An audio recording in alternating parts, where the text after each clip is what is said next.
Welcome, everyone, to Music Junkies, a podcast about people sharing extraordinary stories about how music has impacted their lives.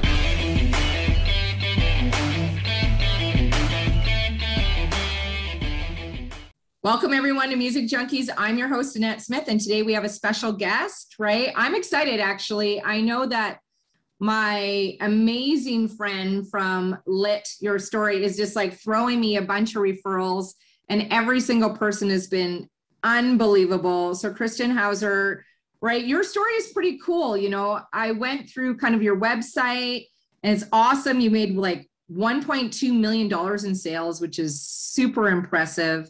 And really just by discovering the power of good mentorship and habits, which I'm a huge believer in. And then to not just keep that money, but to pay it forward by creating like a really cool, inspirational website called One Habit. You guys got to go check out this website. I'm telling you, if you are addicted to personal development like I am, this website will blow you away. And it looks like, Cristian, you're constantly putting stuff up on there as well all the time, because I was just on there the other day and I was like, ooh, cool. New little books. I love it. So welcome to Music Junkies. I'm excited to have you part of the show today. Thank you, Annette. It's a pleasure to be here. I listen to a lot of your other podcasts, and it has been pretty awesome. I think yours is very unique, and especially when you combine music and asking questions, I think it's pretty fun. Yeah. So before we get started, I always like to ask my guests, what was your experience putting your playlist together? And then if you could describe your playlist to somebody, how would you describe it? It was actually pretty fun because I'm like, which are like my top 10 songs. So what I did is for a period of a week, I was just listening to all my music, and I was like, okay, this is it. Okay, this is it. I was marking the songs. And I'm like, you know what? This is a song that I'm always on repeat. And it was pretty interesting to find out, wow, this song, I didn't really thought about this, but this song has a story behind it. And this other song has a story behind it. And it was super exciting trying to find out my top 15 songs. I find it now when people ask me, what is your top 15 songs? I'm like, here's my list. You can now watch it. I love it. You have a very sexy accent. I don't know how I'm going to get through this podcast with it. Wow. Ladies, are you listening to this? Wow. Where are you from? That is my one cool thing that I have. When people ask me, wow, Cristian, I'm like, yes, it is me, Cristian with a cool accent. I am originally from Peru. Oh, wow. And when did you come to Canada? Or you're in the U.S., aren't you? No, I'm in Miami, actually. Oh, you're in Miami. Yeah. I love Miami. Oh, yeah, it's the best place, but the problem is that there's a lot of people with accents, so my accent is not as popular. But when I go to other places, the ladies are like, whoa, who is that guy? You come to Canada, you get attacked. Yes. Canada is on my first list of places to go, 100%. Yeah, I love it. So we're going to get started with your first song. Are you ready? Yes. All right, here we go. Some Hotel California by the Eagles. Amazing song. I love this song. We were actually listening to your podcast or your playlist actually on Saturday night, just while we were sitting around with some friends, because you have so many good songs on it. So why do you love the Eagles and Hotel California? All right, first of all, that's probably my all-time favorite song. Every time it plays, you just get in this mood. I'm like, oh, I gotta sit down to listen to it. It's not a song that I get tired of. I can listen to it so many times. There's different versions of this song by other singers, and it's not as good as the main Eagles. But one of the main reasons I really love this song, and I don't know if it happens to you, but I have asked other people and it happens to them, is that I'm always trying to figure out what's the song about. I get what's going on. In my head, I picture him his car breaks down, he stops some hotel. But I feel like every time I try to listen to it, even when I read the lyrics, it's I can't explain it. It's like, oh my God, it reminds me of what is that movie, The Shining? I feel like he's stuck in some sort of hotel and there's some sort of thing there that doesn't let him escape. It's just, there's so many things. I could be driving. I'm like, what's going on? Is he okay? He's going to escape this hotel? Is he running away? And it's one of those things that I always ask people. I'm like, hey, have you heard this song? How do you feel about it? What do you feel the song is about? And people are like, oh, it's some guy stuck in a hotel. I'm like, no, but what about something later on about a monster or something? and it's just I haven't been able to figure out what it is about. I love it. I love it. So are you currently dating, in a relationship, married, any of that? Or are you No, single? I am single. You're single. Okay. So being single, are you more of a hunter when you're or more of a gatherer when it comes to women?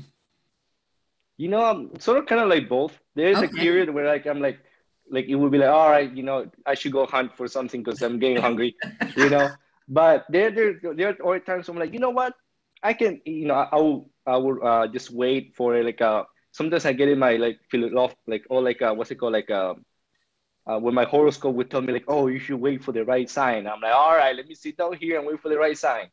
But I have always preferred to because of my work, it's very sometimes very difficult. I'm always very busy, so going out hunting can be difficult.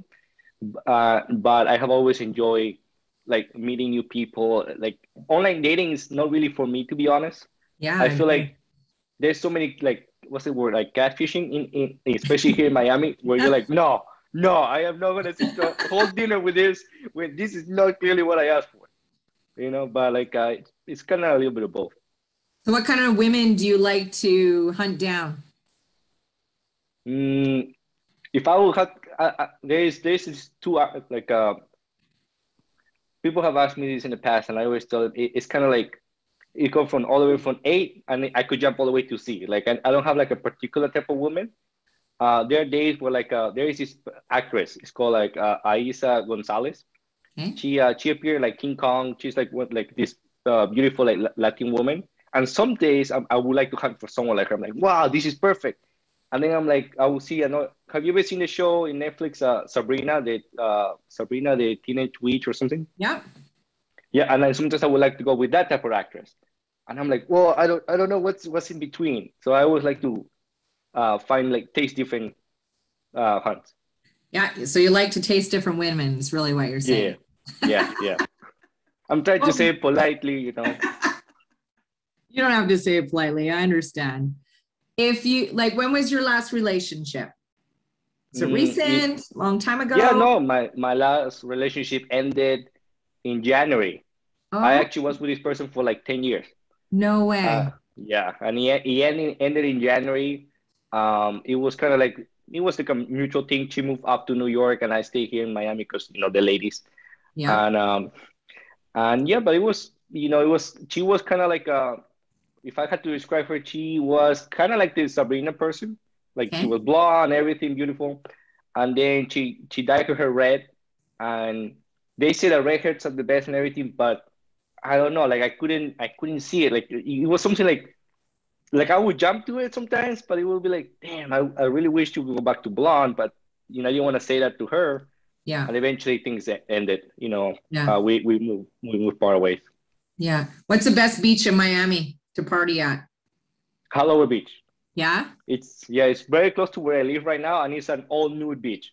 So Oh, sometimes you get to see nice things. Sometimes you're like, oh man, I need to wear darker glasses. But hey, you can't go wrong with like you know like every day you're like, what's gonna happen today? You know, so it's always interesting. yeah. Do you go naked on the beach as well? I only have gone like a couple of times like just to experience it. You know, I'm like, all right, let me experience it. And then I'm like, no, let me, because it's nice, but sand gets a lot everywhere. Yep. And then you in your head, you're like, oh, this is exciting and everything. And then when you go home and you gotta clean, you're like, this was not exciting at all, right? So every once in a while, maybe, but not all the time. That's right. You don't want to get excited on the beach, right? No, Naked. no, It's no. not That's good. no. I mean, depending, you know, it depends who is looking, That's but right. yeah, correct. All right. Next song.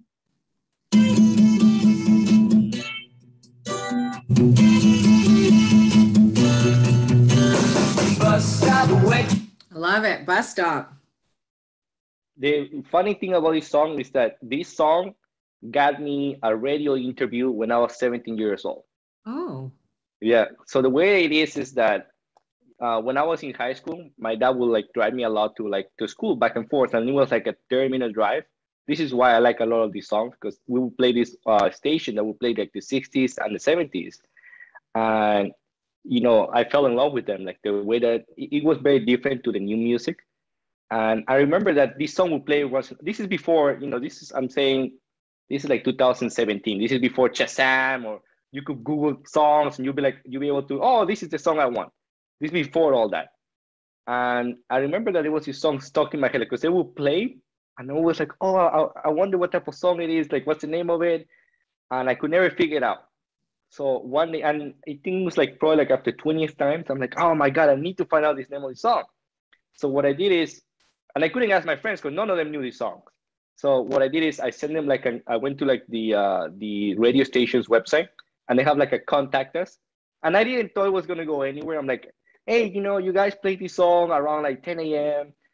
It went something like la la la la stop blah stop. If you guys could reach out to me or like send me an email back saying what song it is, it would be fantastic. And the next thing I know is the next morning I'm driving to my dad's driving back to school, and I hear the people in the radio saying, all right guys, we have this listener who's asking what the name of this song is. So if you guys can call in to find out what song it is and everything. And they made a whole segment about it for like a whole, for a whole 30 minutes. Like people were calling. I'm like, I think the song is Umbrella. I think the song. And then finally people said, no, the song is Bad Stuff. And then a lot of people call about that. And then they're like, all right, and then I was like, you know what? Let me call them. So I called them and says, hi, I'm the guy who asked about this song, and it is Bad Stuff. Thank you very much. I appreciate it. And later do I know is that they told me, oh, stay on the phone. And I stayed with them, and they told me, how would you like to come into our radio station to like meet us and, talk to us and have a little interview? And I did, I was like, all right. And I went, and there's like a YouTube video about YouTube me on YouTube. You can find like the old video. I look totally different. Like I had long hair, my Beatles shirt, and I went to this like radio interview. It was the coolest thing, one of the coolest things I ever done. I love it. What were you like growing up in high school? What kind of guy were you? All right, that's a good question. It's like I wasn't as popular as I am now. Like I wasn't as handsome. Like I was handsome, but I didn't saw it back then. And because it was kind of like, when you're in high school, right now having an accent is the coolest thing in the world. But back then it wasn't as good. People would bully me a lot. So I was kind of like just a little shy kid, not many friends. I would just, if I could, I hang out by myself. I had like long hair up to like my shoulders. I remember back then, like the emo style was popular. So I was trying to be cool. So I was also kind of like my emo hair. But now if you see pictures of me back then to now, you're like, oh my God, huge difference.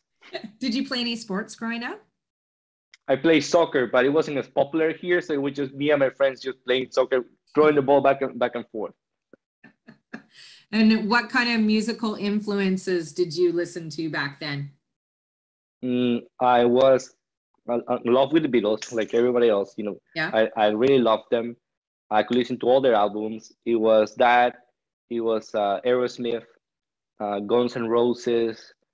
I started liking, when I started getting to Aerosmith and Guns N' Roses, I really started liking like the classic heavy metal bands. Okay. I was going as far as Cinderella, like the band Cinderella. I love Cinderella. I love them. Mm-hmm. Yeah.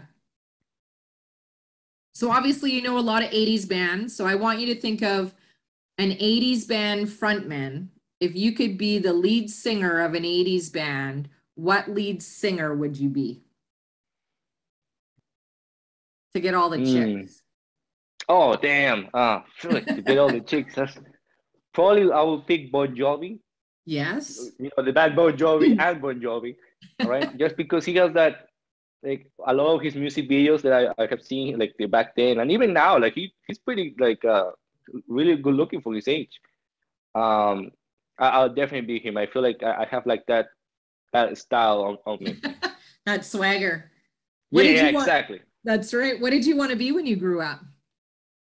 I wanted to be a lawyer. Back then, I was a lawyer. I'm like, yeah, for sure, I'll be a lawyer. Because in my head, I saw the movie Liar Liar. Yeah. With Jim Carrey. God, what's that guy? Jim Carrey. And back then I was like a little kid, so I saw him driving, like he pulls up in his Mercedes, and I'm like, oh my God, that's my dream car. I must be a lawyer. And that's the whole reason why I devoted my life to becoming a lawyer. And then as soon as I got to college, I'm like, yeah, this is not for me. And then And then I completely left all that, and I was like, yeah, let me become just getting into sales and everything else, and it went pretty well for me. Yeah, I love it. All right, next song. I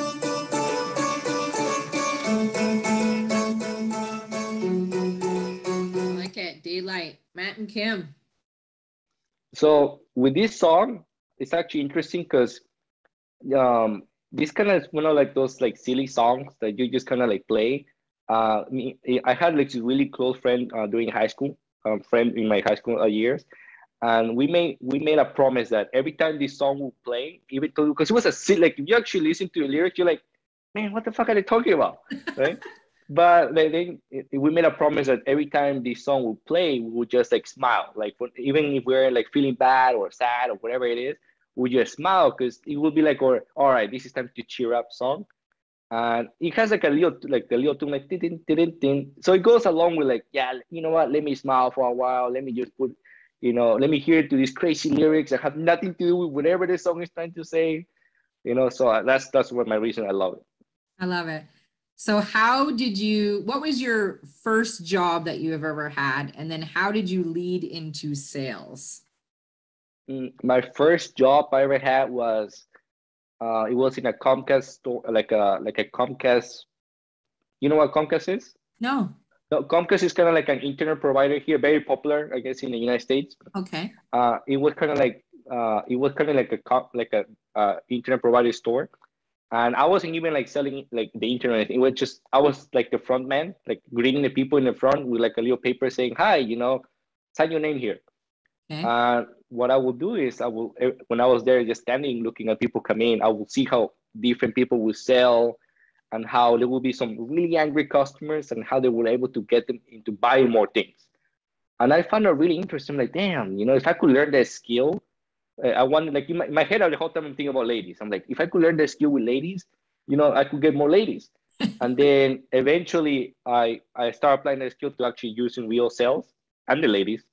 And it went pretty well. I found like kind of like this thrill behind it. You're like, oh, trying to convince someone to get something that they might not want or they might not need, but I'm the one telling them that they need it.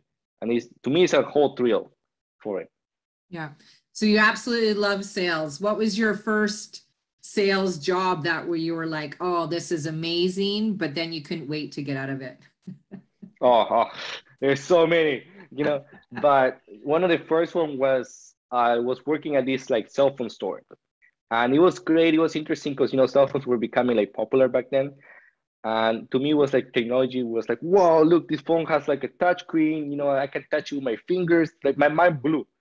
And then something like when the iPhone launched with the whole Siri where you could talk and the phone will do things for you, it blew my mind. And I was like, oh, this is the number one self product. Like I would tell it to like a lot of older gentlemen or older people and like, hey, look, you don't have to type anything. You can just say hello and it will do it for you. The problem is that sales is great, the commission is great and everything. What I think ruins sales is people. Like some customers will come to complain about like the silliest of things, and I think that me having access to their phones was a total mistake because people take the weirdest pictures. I'll tell you this right now. Like it could be older people, and you're like, wow, why is these things on their phone? I learned to never look to someone's phone because God, I find someone there that I never want to look at it again. But it was good, but I couldn't handle all those people coming with these little complaints. I had to get out. Yeah, I agree. Never look back. That's a tough jobs in the whole cell phone sales industry too, right? It's really easy to go sell the phone. Like that's the easiest part. The hard part is like the aftermath, like you were saying, well, hey, you sold me this phone and this isn't working and this and that, how do I do this? And then you're like, that $1,000 of commission that you made or whatever it was is not even worth it because you're putting so much extra time in dealing with them. So people will call me at like 1 a.m. and one of the weird parts is that a lot of people will ask for your number, and if it's a pretty lady, I give it to hell yeah, I'm like, here's my number, call me anytime. But then they will never be the ones calling me anytime. They will be like the other people, I don't want them calling me anytime. They will like 1 a.m. in the morning. I'm like, what, 1 a.m.? Hi, my phone is doing it won't charge. Or silly questions. I'm like, are you kidding me? This is 1 a.m. Figure it out. Google it. I don't know. Charge your phone. Yes. All right, next song. Ain't no sunshine when she's gone. Love that song. I love that song. Yeah, this song is kind of like it's such a, to me, like his voice is so deep and strong. And I have tried to sing along with this song, to the point where he goes like, I know, like he goes to like almost 100 I knows, and I can't, like I run out of air. But one of the reasons I put this song in my playlist was because I want to say during 2019, maybe 2010, there was this very popular game that came out that had like the commercial would have this song playing behind it. It was called like what is this game? Uh, shoot, I can't remember the name of the game, but this song was a theme song basically. And me and my brother, even though my brother and I didn't get really along, we will always sing this song when the commercial played because we both love the game. And it was kind of like it united. Even till today, we will sing this song together. So it's kind of like, to me, it's very sentimental because it connected me back with my brother for for the period of the song or the period of the game. And I cannot go a day without, like, if I listen to it, I have to pause whatever I'm doing just to be able to listen to the lyrics. I love it. So did you have a big family growing up or a small family? Oh, well, I had a huge family. I'm in Spanish, so, every Spanish person has like huge families. When I grew up, my grandfather, I grew up mainly with my grandfather, then with my mom and parents. And when we moved to the US, it was really when it was just me, my younger brothers, and my mom and dad. And eventually it just became me. I moved out and eventually just became me. But the good thing about, I guess, being Spanish is that even though we're far apart, our family is always like my mom will call me like almost every day, to check on me, just to say, hey, Christian, what are you doing? Are you eating correctly? I'm like, yes, mother, I'm eating my rice and chicken, right? But it have always been good. And I hear when other people tell me, oh, no, it's just me and my dad. It makes me sad because I feel like, wow, like I grew up with a huge family. I wouldn't know what it is not to have a big family. Yeah. So what is one thing that your dad taught you and one thing that your mom taught you? Man, that's a good question. Well, my mom had taught me to be very sincere, to be very, very open-minded with people. And ironically, my dad had taught me the opposite. Don't be up, he's kind of like, watch out for everybody. Everybody's out there to get you. Don't trust anybody but your family.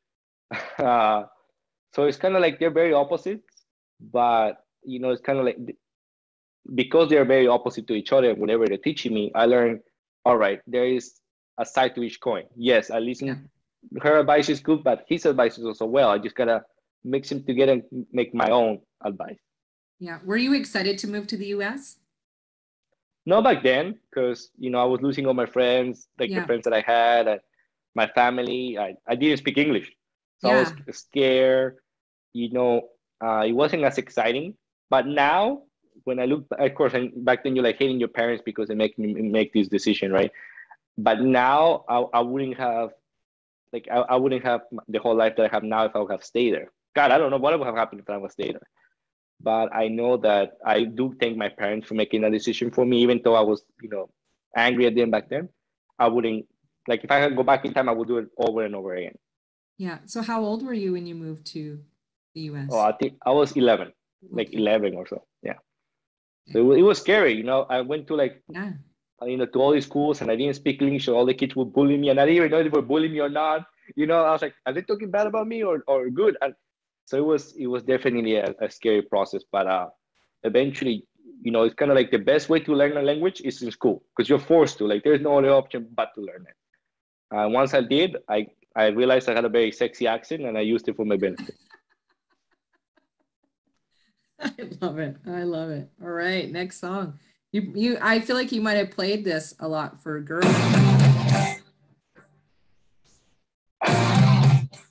Yes. Aerosmith, Crying. That's gotta actually have a good story. Oh, well, actually, that was the song that made me love Aerosmith. Like I heard Aerosmith songs like "Do Like a Lady," but I was like, okay, they're a good band, but I didn't know like much about them. And it was that one song, like the intro, like the way that Joe Perry plays that guitar intro, it really made me fall in love with them. I really started following them more. I listened to more of their songs, and I'm like, wow, this is this to me. When I think of rock and roll, I think of Aerosmith. I'm like, Aerosmith. I'm like, they really. I know, like the way Steven Tyler is, like how eccentric he can be, and like the way he will come into like stage with like the scarves and everything. I thought that blew my mind as a kid. I was like, oh my god, that's cool. And then, ironically, this song, there's a movie with John Travolta. It's called like "Be Cool," and in a movie, Aerosmith plays like a part in it, and this is the song that they play in the part. And I was like, oh my god, to me it was like, oh, you see, like. That my favorite song playing in this movie. It was a good movie, right? To me, I loved it. It really made me feel like the band Aerosmith was appreciated by everybody else. Yeah.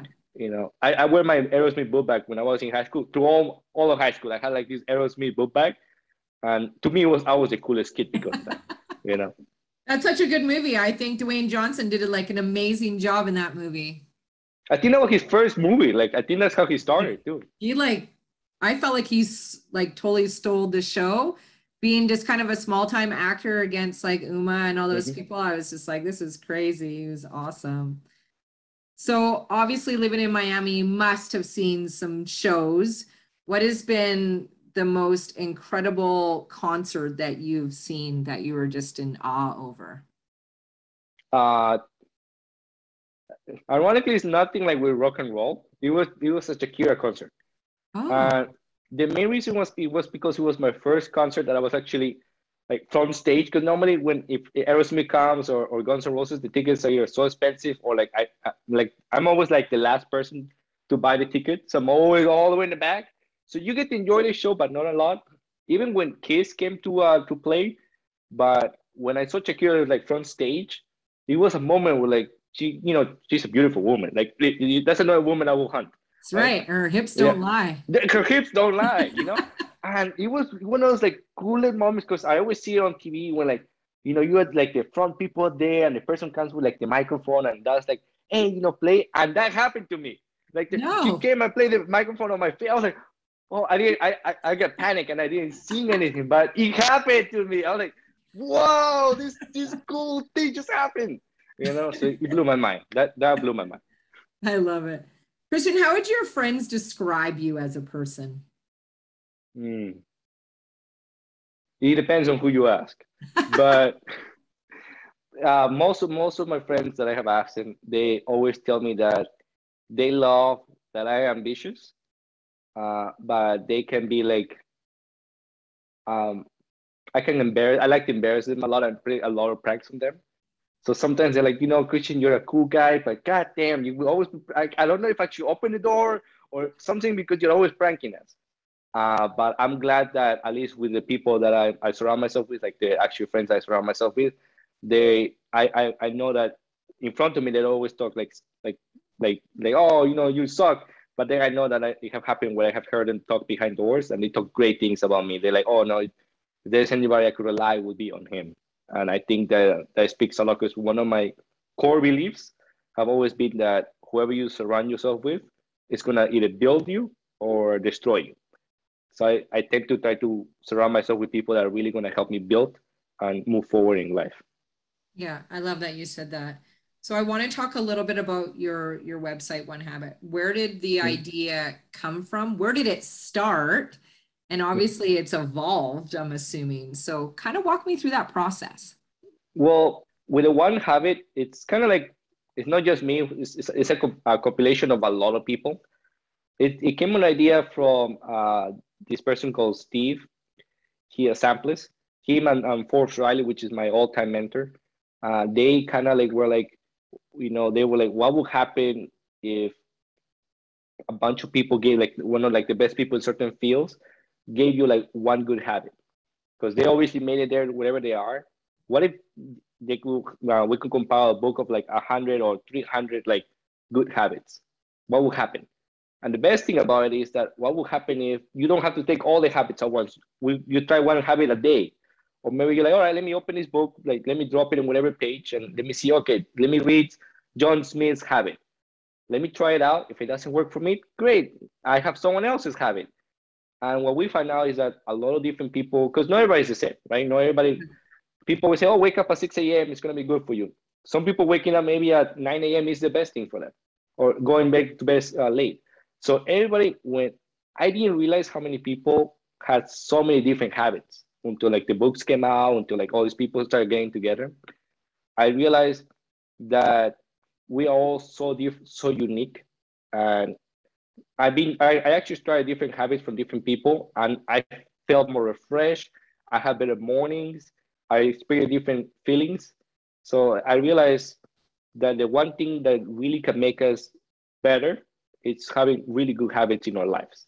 Because it could be either way. It could have, you can either be a really good habit or a really bad habit, and then you're screwed. But I realized that the more good habits we have, the better. Yeah. So what is kind of your role in this company? Like, is this something that you do full time? Is it something that you do on the side? No, it's not something I do full time. It's just something I do on the side for now. You know, because it's an interesting project, but it's something that sometimes I get something called like the impostor syndrome, where like I guess because of my age, I see all these great people, and then like a little older than me or so. So to me, I always feel like I'm not there just yet, where I can go and say, all right, I'm gonna tell you about my life, and this is what you should be living. I don't believe I'm there yet, where I can go ahead and say, all right, I can make this. I can be a motivational speaker or something similar.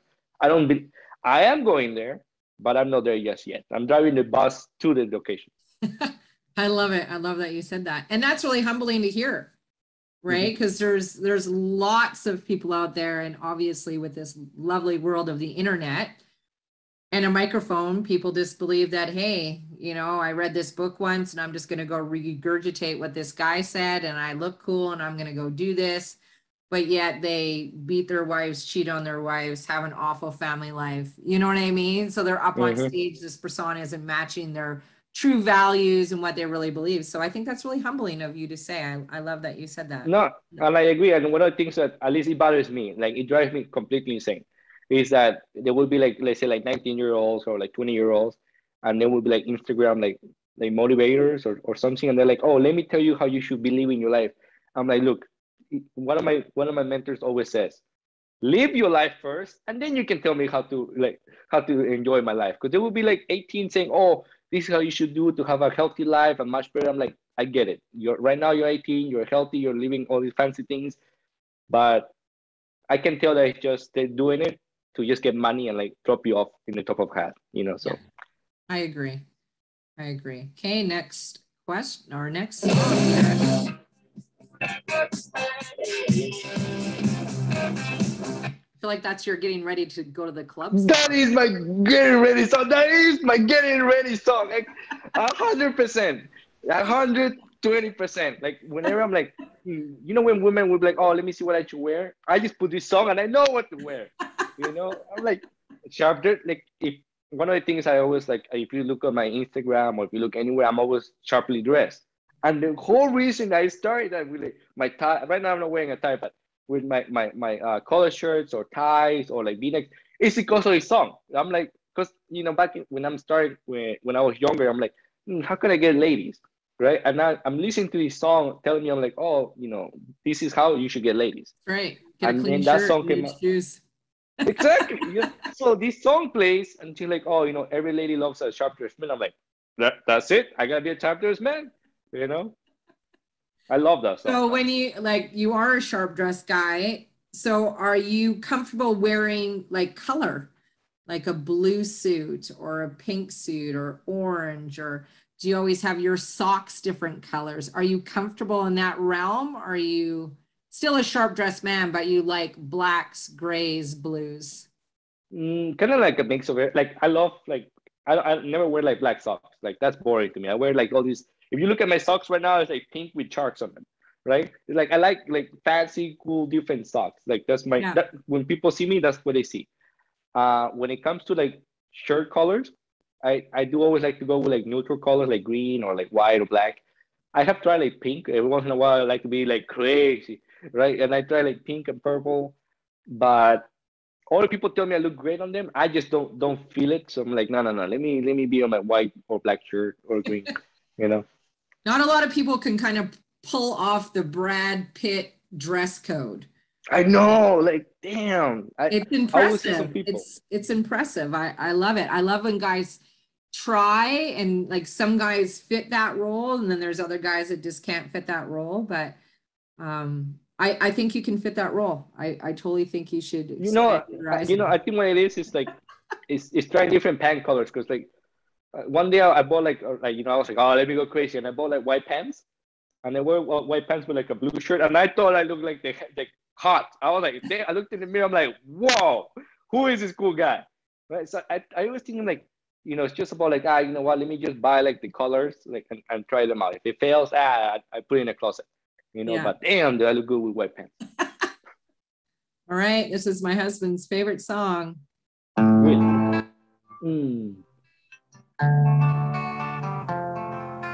Right, The Animals, The House of the Rising Sun. Such a good song. Again, great voice, like such a amazing voice.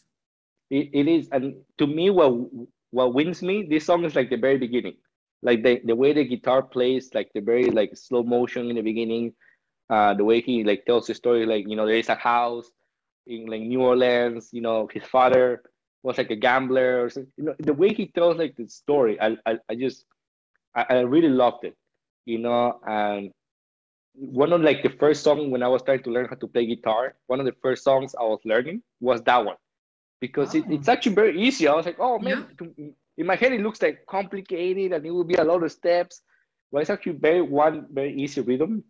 And back then I learned how to play a little bit well, and that would actually get me a lot of ladies.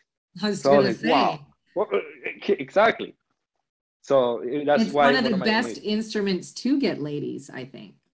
Yes. You wouldn't like pull out your drum kit, even though I'm a drummer and I think drummers are hot. But like, it's not like you're, seducing a lady with a drum kit. It's a little loud. It's a little aggressive. At least a guitar, you can sit down. Bring it with you, because like the drum set, how do you bring it with you? You're like, hold on one second. Let me set up everything to motivate. On the beat with the fire, you're bringing your cymbals out. It's a lot. You can't do that. Let me ask you actually, because this is my one question I always have in my mind, but I never say it aloud. It's how do, like, when it comes to drums, how do you know like what's next, like the next, like how do you write your notes for the drummer? How do you write them? Yeah, because with guitar you can see like the notes. Oh, I got this and that, but with drums it's kind of like drum one click, drum two beat. Is that it's all in sets, so it's all beat counts. So 4, 8s, 12s. That's why.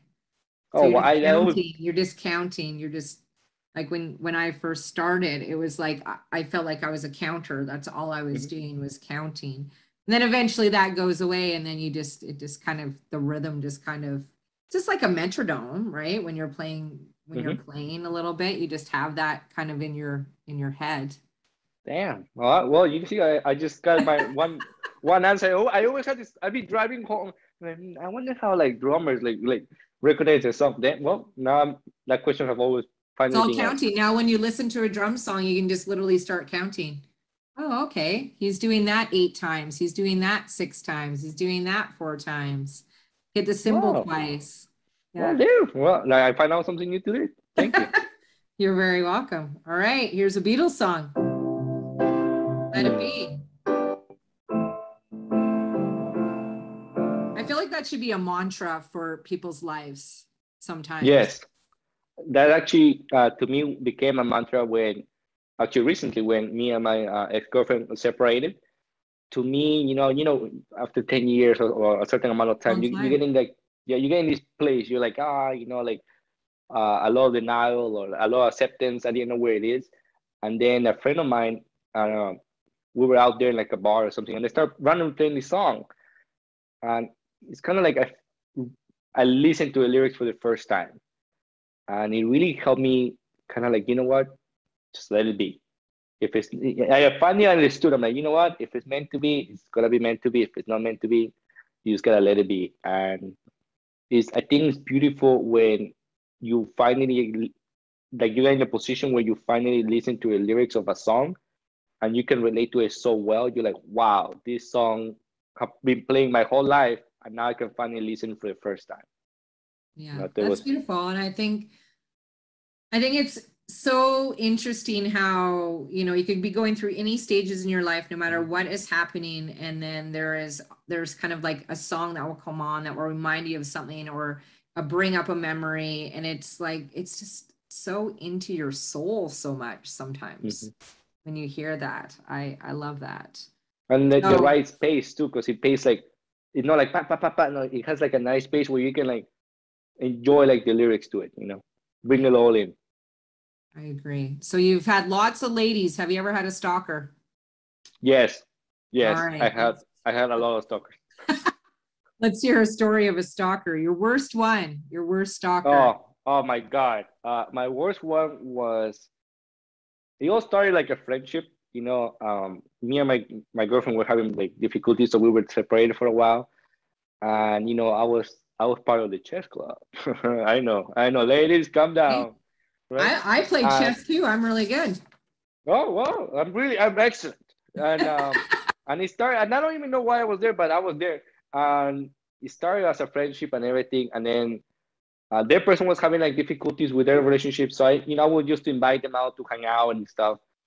But then, we would hang out, and then one day, she come on to me, and I'm like, oh look, I'm sorry, I even though I'm fighting with my girlfriend, whatever, I respect, like I'm not gonna just jump into any relationship like that. I know that you're having difficulties, and you see me as like the nice guy, so I don't want your feelings to be like misinterpreted, because I'm a gentleman. I am a ladies' man, but I'm a gentleman. And and what I did is, so I separated myself from the situation. And then like a couple days later, I went back to the chess club and everything, and they're like, "Oh, Christian, we can't have you here right now." And I was like, "All right, I guess so. I guess I'll, go home." And then I came to find out that then they told me, "Oh, you can never come back here." I'm like, okay, there's a reason.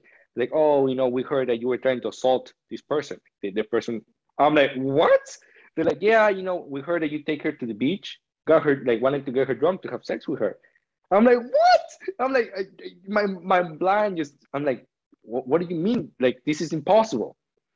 And like, luckily for me, like my friends knew me. Like all my close friends, Yeah. they're like, there is no way Christian will ever do this. It was one of those things that you're like, oh my God, like I can't believe this. Someone is actually saying this about me. And then the person was, I remember that then I started getting all these like weird phone calls on my phone, like weird voicemails. People like I could tell that it was her. Like Yeah. maybe voicemails like on my mail, like weird mails were sent to me. And the worst thing is that the more I rejected, the more she will spread this lie around. Like one day she was actually in like a Starbucks telling this to like all the girls, like random. Like luckily she didn't know that my brother actually worked at a Starbucks. And he confronted her and says, look, if you were talking this about anybody else, I would probably believe it. But that's Christian. Like I know him. He would never do this. Right. And I never, just to be, I would have never done that either. Just to be clear. Right. And I thought it was so weird. And then it became so much where like there would be times where I would be like in Publix, like in a supermarket, sorry, and the person would be right there, and Nice. it was kind of like a little creepy. I Yeah. actually had to move like to another city to be able to avoid all this. Oh, Yeah, it whoa. was That's a it was lot. interesting. Yeah. Yeah. So hopefully she's not stalking you listening to the No, show. no, no. She lived in another state or something. I heard that now she's in a different state with stalking someone else. So like I'm like, Sure, oh, thank that's God. good. She's happy stalking. Yes. All right. Ready? Next song. A little bit of a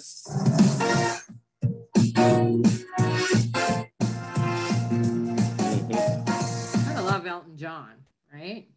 Oh, you can go wrong with Elton John. Like he Yeah, has so many good songs. I know. This song was kind of like one of those things where like I have a lot of people that because of my accent, because of where I'm from, and different things, they never think that I can do anything, right? They're like, oh, there's nothing that you can do. You just, a nobody. And I felt like when I finally made it through things, it kind of made me feel like I worked my butt off. I did everything. I have done all this stuff, and kind of like the song says, like I'm still standing. Right, like you can throw all this stuff, like the stalkers can throw all this stuff at me, like all these people can like bully me and everything, but at the end of the day, I'm still standing. And that song became kind of like my like kind of like We Will Rock You by Queen, like we will, you know that song? But that to me was Elton John's I'm Still Standing. And that like I remember where like whenever I felt very low, I'm like, oh my God, there's no way I can do this or I can close this deal. I'm like, you know what? No, Christian, I'm still standing. I'm still standing. And like this song really became like a mantra for me. It really helped me move through a lot. I love it. Do you have any pet peeves? Things that just drive you up the wall that people do? Oh, heck yeah. God, it's not like, God, just like, I don't even know where to start. Like, you know, like. Just give me two. Just give me two. All right. One of my, because here in Miami happens a lot, right? One of my things that it's like, it drives me insane. Like, I will come down with a bat and hit somewhere with it. Is that if I'm driving and I'm in the lane and then someone, like, they clearly know there is a lot of people in this lane. They're like, oh, let me try to cut everybody off in lane. God, that drives me insane. When I see that, I want to crash the car. I was like, no, I need to like run over this car because it drives me insane. The other one would be like when people like chew with their mouth open. Yeah. Like I have like friends, like I have friends close to me that when I'm eating, I'm like, oh God, I cannot sit next to this person. I need to be like looking the other way or something because he does it. I don't have it. But it drives me insane. Like I cannot when I oh God, the noise, the thing, oh, just thinking about it makes me like feel weird. Oh, it tingles me. I love it. I can't handle people that chew loud. Right. I say this to my husband all the time. I'm always like, it seems like you don't have any insulation in your mouth. Like it just drives me. Right. You're watching a nice movie and they pull out like Mrs. Vicky's potato chips, like the loudest chip in the planet. You're like, I can't handle that. So that's my biggest pet peeve. All right, we're on your last song. This is so crazy. It went by so fast. So I thought we would end with some Antonio Banderas.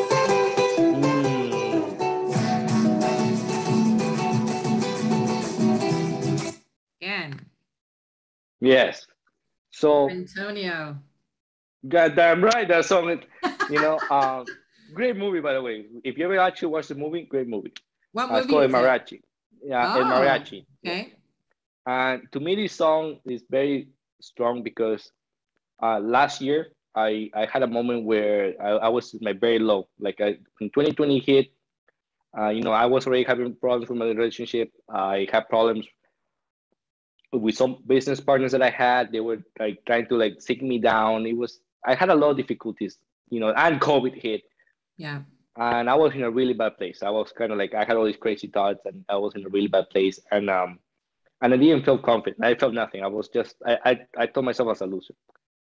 And you know, I came across the internet, and you know, everybody was doing like these internet things. You know, everybody was on Zoom doing classes.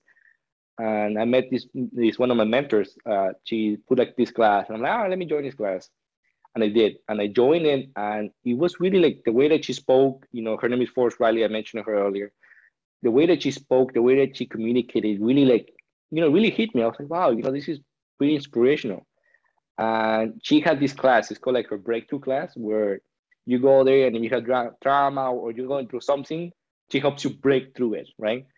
And I was like, all right, you know, I had nothing to lose. I was like, I'm sitting at home anyways. I got nothing to lose. Let me take it. And I did take the class, and to me was exactly what I needed at that point. I was in my very low, and I remember that one of the first things she said to me was like, you know, Christian, you look a lot like Antonio Banderas. And in my head, I'm like, what? Antonio Banderas is a sexy guy. I'm not that. You know, I'm all right, but I'm not Antonio Banderas. He's like, no, Christian, like, you know what? I really think you could be that. Like, that should be your avatar. Like, you know, when you need someone, like an avatar for her is like in a moment where you need to do something and you don't feel like yourself can do it, you become like another person to be able to, you have his confidence, gives you like permission. Yeah. You know what? I have permission to be Antonio Banderas.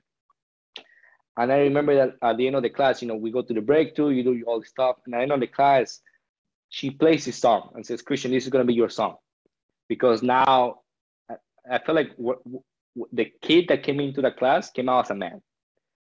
And to me, it was beautiful. And this song, when I play it, it reminds me of those moments. I'm like, you know what? I am Antonio Banderas, or I'm more handsome than him, you know, because I'm younger, you know. So I had that on him. But this song really spoke a lot to me about that. I love it. So this really leads up to our, you know, the last question. with all kind of the adversity that you've been through and the life that you've lived, what are some words of wisdom that you can leave the listeners today? There's a couple things I have learned. It's that one of the first things is you're always the villain in someone else's story. So a lot of people want to please everybody. They're like, oh, I want to please my parents. I want to please my employer. I want to please my friends, my girlfriend, my boyfriend, whatever. The only real person that you should be trying to please is yourself. Don't try to, I pretend I like this color because the person like this color, or pretend to like this food because there are people. I'm like, no, it's okay to like what you like. If you like crazy food, spicy food, then eat it. If you like doing nothing at home and just sitting watching TV, God, if that's what you like, then you do it. Don't judge yourself trying to like, oh no, I need to be this person because it's what they like. Because I have learned very hard ways that it doesn't matter how much you try to please somebody, you're always the villain in someone else's story. So why not become the very damn good villain that you are? At the end of the day, everybody loves the Joker more than they love Batman, really, right? So that's one of the things that just stop trying to please everybody. Just be yourself and surround yourself with the right people. Because when you find your real people, like your real friends and the people that it makes such a huge difference to surround yourself with the right people. I see myself years ago with like when I was with the wrong people, and I was been stuck in the same place. And now that I have these newer people, these more open-minded people, it's an incredible journey to learn so much from them as they're learning from me. Yeah, I love it. I love that you said that. So before we go, I just want you to let our listeners know, where can we find you? What do you have going on? What's coming up? Anything and everything. Yeah. Right now, I actually, after many years of being successful in sales, a lot of people are like, Cristian, but what are your secrets? Like, how is that you're so good at it? I finally, you know what? All right, I'm gonna lay down. I'm not gonna be like those people like, oh, these are my 6 easy steps to become rich. No, this is not a get rich quick. It's just I build like 10 strategies that I use that have helped me, right? And I have like a Udemy course on it. It's not gonna be like solve all your problems. It's not gonna give you all these solutions. But one of the things I have learned is that a lot of salespeople are using like techniques from back in the day. We're like, oh, let me pick up the phone. Let me try to do this. That's done. Like, no, I don't. If someone calls me and I don't see the number, I don't pick it up. I don't know about you, but I don't pick it up. It goes to voicemail, right? But if someone sends me a message on Facebook or Instagram, I see it right away. I'm like, oh, who is this person, right?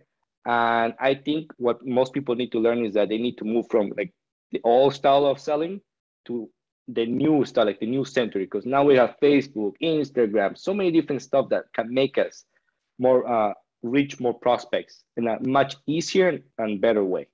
And I have a course in my website, like it's gonna be up, I want to see in the next couple of weeks. Okay. It's on the 1-800-Christian.com. CR, because CH is American spelling of Christian. Mine is CR because I'm the handsome way of spelling. Right? I love it. Thanks so much, Cristian, for being on Music Junkies today. But before I let you go, I'd love to hear how your experience was. Did you enjoy yourself today? Heck yeah, I enjoy myself. Like, it's one of the things I love about like the way that you are and the podcast is that I do a lot of interviews, and a lot of them I'm like kind of like boring. A lot of them like, all right, I already know what they're gonna ask me. I already have my interview thing here, right? But yours is like, I didn't know what you're gonna ask me, so it's like, what's gonna be? What's gonna be unpredictable? What song is it gonna play, right? So it's kind of like exciting to be like not knowing what's coming next, and it's exciting to like also like explain why your songs are so powerful to you. I had an amazing experience. Thank you, Annette. You're welcome. Yeah, I had so much fun with you as well.